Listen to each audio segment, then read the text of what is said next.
এখানে পুলিশ প্রশাসন কিচ্ছু করে না। আমাদের ভাইপো 2022 সালে যখন একটি নবান্ন অভিযান হয়েছিল, বিরোধীদের তখন বলেছিল কপালে গুলি করবে। তো সেটাই বলছি, পুলিশ প্রশাসনকে কপালে গুলি করুন, না হলে আমরা আন্দোলন ছাড়বো না।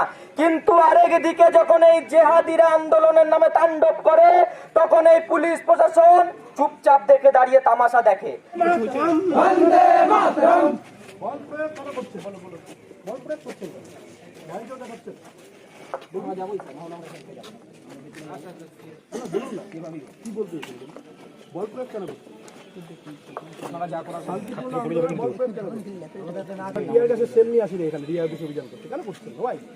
কেউ মারপিট করবো না, তো এত বড় একদিন কম নিয়ে আসবো, কম নিয়ে আসবো।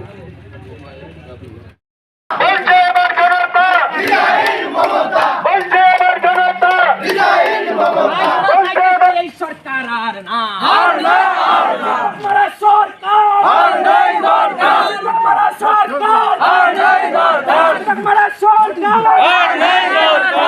পুলিশ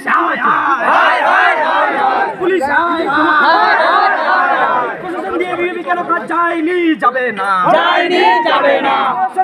সবাই বসো। এই লজ্জা, এই কষ্ট, এটা সহ্য করবো কি করে বলতে পারেন?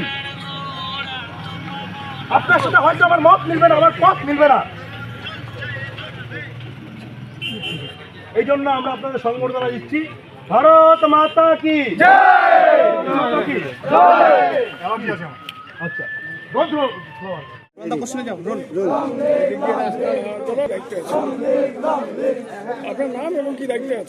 আমার নাম কৌস্তব আচার্য, আমি উত্তরবঙ্গ প্রান্তের অখিল ভারতীয় বিদ্যার্থী পরিষদের স্টেট ওয়ার্কিং কমিটি মেম্বার। এই যে হাতে সবুজ চুড়ি পরে আছেন, পরে আমরা নিয়ে আছি এদের। এই যে ক্যামেরা ঘোরালে দেখতে পাবেন যে পুলিশ প্রশাসন দাঁড়িয়ে আছে। এরা অ্যাকচুয়ালি কাপুরুষ, এরা অভদ্র, অসভ্য। এদের বীরত্ব একমাত্র জেগে ওঠে যখন সাধারণ ছাত্রছাত্রীরা আন্দোলন করে, যখন শিক্ষক শিক্ষিকারা অসহায় হয়ে যাদের ভবিষ্যৎ অথই জলে তলিয়ে গেছে, তারা যখন আন্দোলন করতে হয় তখন এদের বীরত্ব জেগে ওঠে। আর এরা চাটতে এরা এই পরিমাণ চেটেছে যে এরা নিজেদের মেরুদণ্ডটাও চেটে ফেলেছে। এদের মেরুদণ্ড নেই। আর এই সবুজ চুড়ি তৃণমূলের দাসত্বের প্রতীক। তাই আমরা এদেরকে অ্যাকচুয়াল যে এদের জায়গা, যে তৃণমূলের দাস, এরা দলদাস, সেই দলদাস যে জায়গাটা সেটা প্রমাণ করার এবং বুঝিয়ে দেওয়ার জন্য, চোখে আঙুল দিয়ে দেখিয়ে দেওয়ার জন্য আমরা এই চুড়িটা নিয়ে এসেছি, তাদেরকে উপহার দেওয়ার জন্য। আর আমরা এই চুড়িটা উপহার দিয়ে যাবো। আপনার না ঢুকতে পারিনি এখনো, এইটা বলা অসম্ভব, কারণ আমরা এখানে আন্দোলন করছি, আন্দোলন আরো তীব্রতর হবে। আমরা আজকে ডিআই অফিসে ঢুকতে এসেছি, আমরা ডিআইয়ের সাথে জবাব চাইতে এসেছি যে এই ঘটনাটি কিভাবে ঘটলো, কেন ঘটলো, অসহায় চাকরিহারা যারা তারা কি করবে, তাদের কাছে জবাব দিব। আর আমরা যাবো, আমরা ঢুকবো ডিআই অফিসে, এটা আমাদের দৃঢ় বিশ্বাস। শুভব্রত অধিকারী, কেন্দ্রীয় কার্য সমিতির সদস্য এবিভি। আপনারা এখানে এলেন, কি ঘটনা ঘটলো? 26,000 শিক্ষক তাদের চাকরি বাতিলের প্রতিবাদে এবং এই ঘটনায় সম্পূর্ণভাবে মুখ্যমন্ত্রীকে দায়ী করে আজকে এবিপি ডিআই অফিস অভিযান। উত্তর দিনাজপুর জেলায় ডিআই অফিসে এবিপি শান্তিপূর্ণ আন্দোলনে পুলিশের বল প্রয়োগ, পুলিশ এবিপি কার্যকর্তাদের আক্রমণ করছে, আমাদেরকে বাধা দান করছে এবং গায়ের জোর প্রদর্শন করছে। এই গায়ের জোর পেশি প্রদর্শন কতদিন থাকে আমরাও দেখব। পৃথিবীটা কিন্তু গোল। আজকে তুমি ভাবছো তোমার পেশির জোর দেখাচ্ছ, কালকে আমাদেরকেই স্যালিউট করতে হবে, এরকম দিনও আসবে। সেটা যেন মাথায় থাকে, কড়ায় গন্ডায় হিসাব হবে। আমাদের একটাই দাবি, এই 26,000 চাকরি বাতিলের দায় নিয়ে মুখ্যমন্ত্রীকে পদত্যাগ করতে হবে। আজকে যারা বিএ পাস, এমএ পাস করছে, যারা পড়াশোনা করছে, তাদের আগামী দিনে ভবিষ্যৎ কি, তাদেরকে চোখের জলে মুখ্যমন্ত্রী ভাসিয়ে দিচ্ছেন।